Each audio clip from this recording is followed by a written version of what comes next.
Assalamu alaikum friends. My name is Nuzhat and you are watching my YouTube channel Nuzhat Reaction.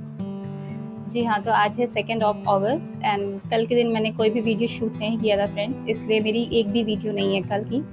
And मुझे बुरा भी लगा क्योंकि of course मेरी कोशिश रहती है कि मैं रोज़ जब से मैंने ये व्लॉगिंग स्टार्ट की है, जब से मैंने रिएक्शन वीडियो शूट करना स्टार्ट किया, तब से मेरी कोशिश रहती है कि मैं हर दिन आपके सामने कोई ना कोई एक वीडियो ज़रूर लेकर के आऊँ, ये सीरीज़ कंटिन्यू करूँ, जितने भी एपिसोड है पर डे के हिसाब से उस दिन मैं उसको वीडियो शूट करके आप सबके सामने लेकर के आऊँ। लेकिन फ्रेंड्स कुछ इम्पोर्टेंट काम की वजह से मैं कल का वीडियो शूट नहीं कर पाई और जिसके मुझे बहुत अफसोस है। तो बिना टाइम ज़ाया किए हम आगे बढ़ते हैं एंड लेट्स वॉच मोहम्मद सब के लिए पार्ट 8। अस्सलाम वालेकुम दोस्तों, कैसे हो? उम्मीद है कि सब खैरियत से होंगे। अल्लाह आप लोगों को ऐसे ही खुश रखे। सरकार दो आलम सल्लल्लाहु अलैहि वसल्लम की पूरी जिंदगी पर बनने वाली वीडियो सीरीज जिसका नाम मोहम्मद सब के लिए है सल्लल्लाहु अलैहि वसल्लम, उसका ये 8वां हिस्सा यानी पार्ट 8 है। थोड़ा हम रिकैप कर लेते हैं कि हमने 7वें हिस्से में क्या सुना।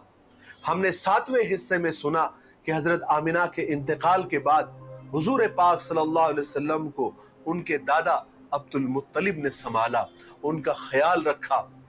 दादा अपने पोते से बेहद मोहब्बत करते थे, लेकिन अल्लाह ने दादा को भी अपने पास बुला लिया। उस वक्त हुजूर पाक सल्लल्लाहु अलैहि वसल्लम की उम्र 8 साल थी।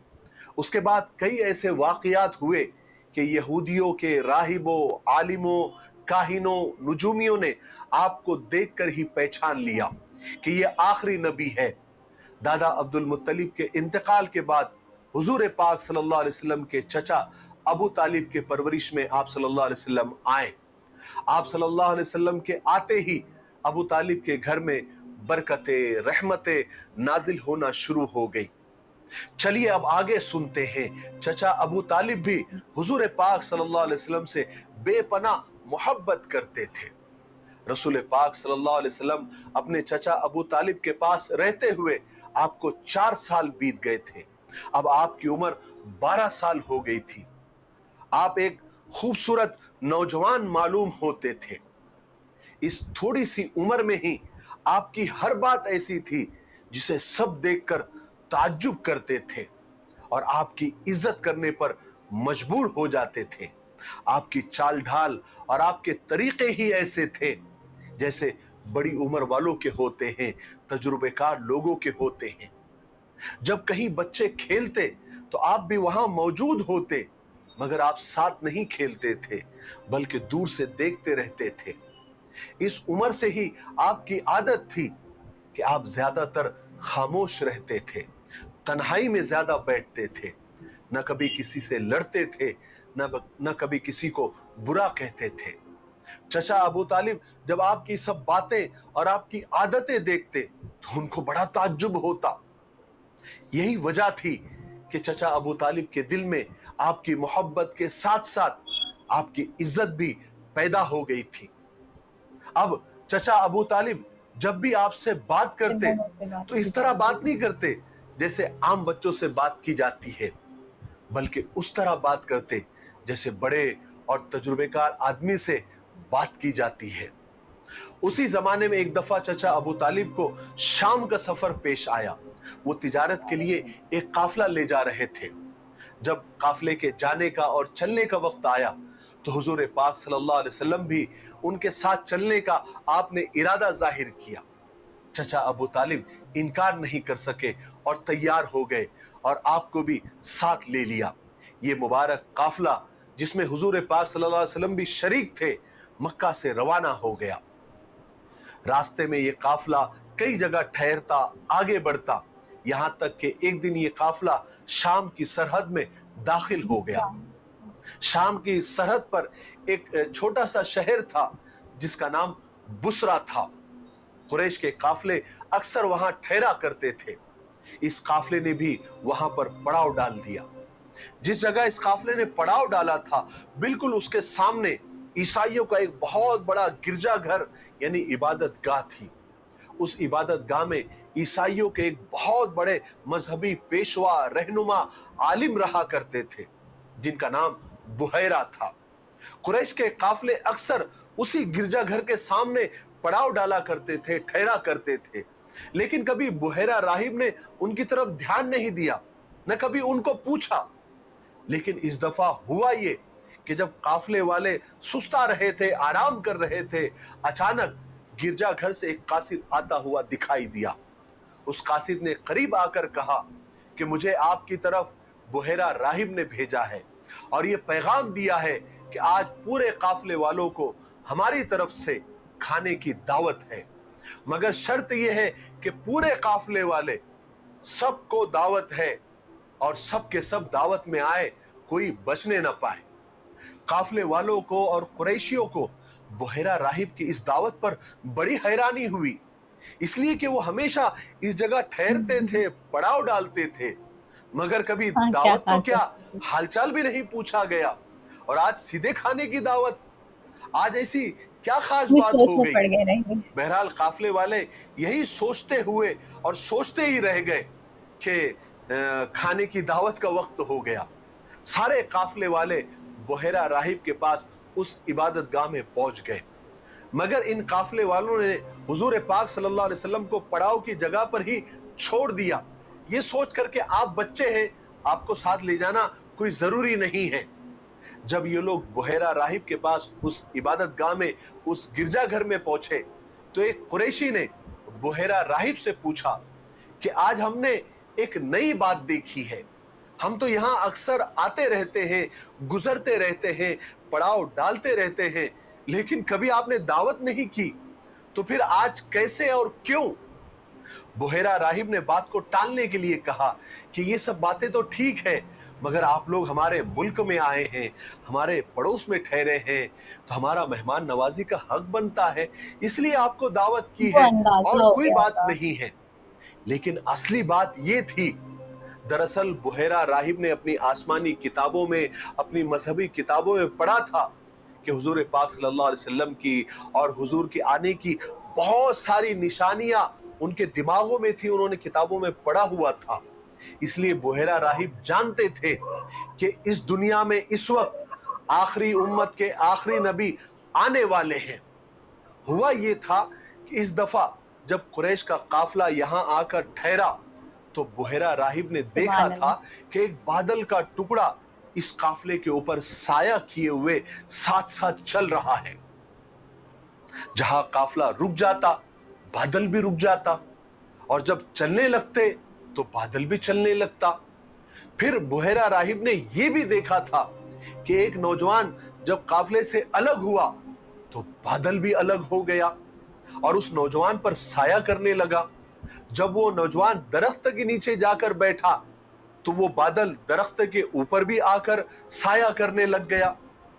चूंकि बुहैरा राहिब ने किताबों में पढ़ा था कि जब आखिरी नबी इस जमीन पर आएंगे तो बादल उन पर साया किए हुए होगा, इसलिए बुहैरा राहिब ने अपने इत्मीनान के लिए पूरे काफले को दावत की थी ताकि वह आखिरी रसूल को करीब से देखे और पहचाने। चुनांचे जब काफला उनके गिरजाघर में आया तो बुहैरा राहिब ने काफले के हर आदमी पर गहरी निगाह डाली और गौर से देखा और घूर घूर के देखने लगा, मगर किसी काफले वालों में वो निशानियां नजर नहीं आई। तो फौरन राहिब को थोड़ा शक हुआ, तो उसने पूछा काफले वालों से कि आप लोगों के काफले के सब लोग आए हैं या कोई रह गया है? काफले वालों ने बताया कि हम तो सभी आ गए हैं, सिर्फ एक बच्चा हमने छोड़कर आए हैं, वो छोटा है, कम उम्र है, इसलिए हमने उसको साथ लाना जरूरी नहीं समझा। मगर बुहैरा राहिब ने कहा, आपको मालूम है मेरे कासिद ने क्या कहा था? हमारी एक शर्त थी कि कोई छोटा हो या बड़ा, दावत में कोई गैर हाजिर नहीं होना चाहिए। काफले वालों ने कहा कि हाँ ठीक है। चुनांचे हुजूर के ताया जिनका नाम हारिस था, उन्होंने जाकर पड़ाव की जगह से हुजूर पाक सल्लल्लाहु अलैहि वसल्लम को साथ लेकर आए। लेकिन बुहैरा राहिब ने देखा कि जब हुजूर आ रहे थे तो बादल साया किए हुए आपके साथ साथ चल रहा था। उसके बाद बुहैरा राहिब ने आप सल्लल्लाहु अलैहि वसल्लम के बदन को घूर घूर के देखता रहा। बुहेरा राहिब को आपके अंदर वो सारी निशानियां नजर आ रही थी जो उन्होंने आसमानी किताबों में पढ़ी थी। जब सब लोग खाने से फारिग होकर जाने लगे तो बुहेरा राहिब जल्दी से हुजूर के पास आए और कहने लगे कि मैं आपसे कुछ बातें पूछना चाहता हूं। आपको लात और उज्जा की कसम, ये उनके खुदाओं के नाम थे, उनकी कसम दी, आप मेरी बातों का जवाब दे दीजिए। जब बुहेरा राहिब ने लात और उज्जा की कसम दी जो मुशरिकीन के खुदा थे, तो हुजूर पाक सल्लल्लाहु अलैहि वसल्लम ने फरमाया कि तुम लात और उज्जा के नाम पर मुझसे कुछ न पूछो, मैं किसी बात का जवाब नहीं दूंगा। खुदा की कसम, मुझे इनसे ज्यादा कोई नापसंद नहीं है। बुहेरा राहिब ने कहा कि चलिए, आपको खुदा की कसम, लेकिन आप मेरी बातों का जवाब दे दीजिए। जब आपको खुदा की कसम दी गई तो आपने बुहेरा राहिब को इजाजत दी। अब बुहेरा राहिब ने हुजूर से सारी बातें पूछनी शुरू की जो आपके जात के मुताल्लिक थी। बुहेरा राहिब ने आपके आदात, आपके मिजाज, आपकी रूटीन लाइफ, आपके सोने जागने उठने बैठने से मुताल्लिक सवालात किए और आप सल्लल्लाहु अलैहि वसल्लम बुहेरा राहिब की सारी बातों का जवाब देते रहे। बुहेरा राहिब आपकी सारी जवाबात को सुनता, आपके आंसर को सुनता और आपके जवाब को और किताब में लिखी हुई बातों को मैच करता था और दिल में उस बात की तस्दीक करता था कि ये सही कह रहे हैं। बुहेरा राहिब ने जब आपकी मोहर नबूवत देखी जो आपके कंधों के बीच में थी, तो बुहेरा राहिब ने नबूवत की जियारत करते ही मोहर नबूवत को बोसा दिया। उसके बाद बुहेरा राहिब अबू तालिब के पास आए और पूछा अबू तालिब से कि ये बच्चा आपका कौन लगता है, कौन है ये? तो अबू तालिब ने जल्दी से कहा कि ये मेरा बेटा है। जब अबू तालिब ने कहा कि ये मेरा बेटा है तो बुहेरा राहिब कहने लगा, नामुमकिन है, इम्पॉसिबल है कि इनका बाप जिंदा हो। अबू तालिब को तो बहुत हैरत हुई, तो उन्होंने कहा कि नहीं नहीं, ये मेरे भाई का बेटा है। बुहेरा राहिब ने पूछा कि इनके बाप का इंतकाल कब हुआ? तो अबू तालिब ने कहा कि उनका उसी वक्त इंतकाल हो गया था जब ये पेट में थे। तो बुहेरा राहिब ने पूछा कि इनकी मां का इंतकाल कब हुआ था? अबू तालिब ने कहा कि उनका इंतकाल भी उसी वक्त हो गया था जब इनकी उम्र 6 साल की थी। तब बुहेरा राहिब ने कहा कि आप सच कहते हो, आपका एक एक जुमला, एक एक बात सही है, 16 आने सच है। बस अब जल्दी से जाओ, अपने भतीजे को जल्दी से वापस अपने वतन पहुंचा दो और इसको हमेशा यहूदियों से बचाए रखना, वरना खुदा की कसम, अगर इन पर यहूदियों की नजर पड़ गई और मेरी तरह उन्होंने भी इसको पहचान लिया तो इसके जान के दुश्मन बन जाएंगे। इसलिए कि तुम्हारा भतीजा कोई आम बच्चा नहीं है, ये निहायत अजीम और ऊंचे मर्तबे वाला है। और याद रखो, मैंने ये बात बताकर और ये नसीहत करके अपना फर्ज पूरा कर लिया है। अब जल्दी से इन्हें लेकर वापस अपने वतन चले जाओ अगर तुम इसकी खैरियत चाहते हो तो। बुहेरा राहिब की सारी बातें सुनकर चचा अबू तालिब को भी लगा कि बात तो सही है, बात में दम है, क्योंकि चचा अबू तालिब खुद भी देखते थे कि उनका भतीजा कोई आम बच्चा नहीं है, बल्कि वो बहुत सारी खूबियों का मालिक है। इसलिए वो समझ गए कि बुहेरा राहिब बिल्कुल सही और ठीक कह रहे हैं। इसलिए चचा अबू तालिब तिजारत के सफर के लिए आगे शाम नहीं गए, बल्कि उसी सरहदी गांव बुसरा से वापस मक्का लौट गए। मक्का लौटने के बाद क्या हुआ, क्योंकि वीडियो काफी लंबा हो रहा है इसलिए हम यहीं पर रुकते हैं। मक्का वापस लौटने के बाद फिर क्या हुआ, वहां पर क्या अजीब अजीब वाकयात हुए, वो हम इंशाअल्लाह 9वें हिस्से में यानी 9वें पार्ट में सुनते हैं। तब तक आप अपने वादे पे कायम रहें और इस वीडियो को ज्यादा से ज्यादा शेयर करें। तब तक मेरे जी हाँ, तो आज की वीडियो ही बहुत अच्छी थी फ्रेंड्स, और आज की वीडियो में मतलब बहुत अच्छी बातें जानने को मिली। जैसे कि जो उनके चचा थे, हमारे प्यारे सरकार दो आलम मोहम्मद मुस्तफ़ा सल्लल्लाहु अलैहि वसल्लम जो चचा जान थे, हज़रत अबू तालिब, वो बहुत ही गरीब थे تو جب سے انہوں نے پیارے رسول کو, ہمارے پیارے سرکار صلی اللہ علیہ وسلم کو اپنے پرورش میں لیا, جب ان کے دادا بھی دنیا سے پردہ کر گئے تھے, تو ان کے جانے کے بعد جب ان کے چچا نے ان کو پرورش میں لیا تو ان کے گھر میں بھی بہت ساری برکتیں نازل ہوئیں. گھر میں بہت ہی غربت تھی دوستوں, لیکن جب سے ہمارے پیارے سرکار کے مبارک قدم ان کے گھر میں تشریف لائے تو گھر میں بہت ساری رزق اور اللہ پاک نے ان کو برکتوں سے نوازا. تو یہ پیاری پیاری باتیں مجھے آپ سب کے ساتھ دیکھنے میں اور سننے میں بہت مزہ آیا.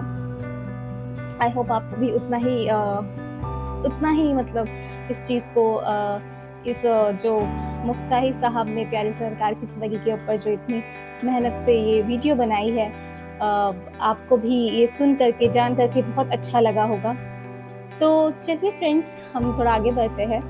اینڈ جو ہمارا نیا سیگمنٹ جو میں نے اسٹارٹ کیا ہے کہ میں کچھ آپ کو تھوڑی بہت انفارمیشن آپ کو فراہم کروں, اس میں آج کی جو امپورٹنٹ ہے انفارمیشن وہ یہ کہ کیا آپ جانتے ہو جو شب معراج کا واقعہ ہے وہ کون سے اسلامک منتھ میں پیش آیا اور کون سی تاریخ کو. تو شب معراج کا واقعہ 27ویں رجب کو پیش آیا, جو کہ 7واں مہینہ ہے اسلام میں, اسلامک کیلنڈر میں. اینڈ شب معراج کے دوران ہمارے پیارے سرکار نے 7 آسمانوں کا سفر طے کیا. اور آپ کیا یہ بھی جانتے ہو کہ ان کو ان 7 آسمانوں پر کون کون سے پیغمبروں سے انہوں نے ملاقات کی؟ تو میں جلدی سے بتا دیتی ہوں آپ کو تاکہ آپ کے ذہن میں بھی یہ بات رہے. تو پہلے آسمان پہ ہمارے پیارے سرکار صلی اللہ علیہ وسلم نے جن پیغمبر سے ملاقات کی وہ ہیں حضرت آدم علیہ السلام. دوسرے آسمان پر ہمارے پیارے سرکار نے جن پیغمبر سے ملاقات کی وہ ہے حضرت یحییٰ علیہ السلام اینڈ حضرت عیسیٰ علیہ السلام, جو کہ فرینڈس آپ کو پتہ ہوگا شاید کہ دونوں حضرت یحییٰ علیہ السلام اور حضرت عیسیٰ علیہ السلام دونوں خالازاد بھائی بھی ہیں. اور پھر تیسرے آسمان پہ ہمارے پیارے سرکار صلی اللہ علیہ وسلم نے جن پیغمبر سے ملاقات کی وہ ہیں حضرت یوسف علیہ السلام. چوتھے آسمان پر جن پیغمبر سے ملاقات ہوئی وہ ہیں حضرت ادریس علیہ السلام. 5ویں آسمان پہ ہمارے پیارے سرکار صلی اللہ علیہ وسلم نے جن پیغمبر سے ملاقات کی وہ ہے حضرت ہارون علیہ السلام. پھر 6ٹھے آسمان پہ جن سے ملاقات ہوئی, جن پیغمبر سے ملاقات ہوئی وہ ہیں حضرت موسیٰ علیہ السلام. اور جو آخری 7واں آسمان ہے اس آسمان پہ جن سے ہمارے پیارے سرکار صلی اللہ علیہ وسلم نے جن پیغمبر سے ملاقات کی وہ ہیں حضرت ابراہیم علیہ السلام. اور دوستوں ساتھ ہی ساتھ میں یہ بھی بتاتے چلوں آپ کو کہ شب معراج کے ہی دور کے مطلب جو جرنی تھی شب معراج کی, اس میں اللہ پاک نے ہمیں جو ہمارے 5 پلرز ہیں اسلام کے, اس میں سے کون سا جو فرائض ہے اس کا حکم ہمیں ملا, تو وہ ہے ہمیں نماز کا حکم دیا گیا شب معراج کے دوران. تو ہمارے 5 پلرز ہیں اسلام میں, جو کہ ہے کلمہ شہادہ, دوسرا ہے نماز, تیسرا ہے زکوٰۃ, چوتھا ہے حج, نماز, زکوٰۃ, حج, کلمہ شہادہ, اور جو 5واں پلر ہے وہ ہے روزہ. تو یہ ہے ہماری آج کی امپورٹنٹ انفارمیشن جو میں نے آپ سب کے ساتھ شیئر کی. آئی ہوپ آپ سب کو یہ انفارمیشن دھیان رہے گی. اینڈ پھر ہم ملیں گے دوستوں انشاءاللہ نیکسٹ ویڈیو میں, وچ از محمد سب کے لیے پارٹ 9. آئی ہوپ آپ کو آج کی ریئیکشن ویڈیو ہماری اچھی لگی ہوگی, اور جو میں نے یہ چھوٹا سا سیگمنٹ اسٹارٹ کیا وہ بھی آپ کو بہت پسند آیا ہوگا. اینڈ میں امید کرتی ہوں یہ آپ کے لیے جانکاری کا سبب بھی بنے گا, اور اچھی باتوں کو پھیلانا صدقہ جاریہ ہے. اگر آپ کو آج کی ہماری یہ ویڈیو پسند آئی ہے تو پلیز اسے لائک, شیئر کریں, اینڈ میرے چینل کو سبسکرائب ضرور کریں پلیز فرینڈس. اور آپ کا فیڈ بیک ہمیں کامنٹ سیکشن میں دیتے رہیے. تو چلیے ہم جلد ملیں گے, تب تک کے لیے اللہ حافظ, فی امان اللہ.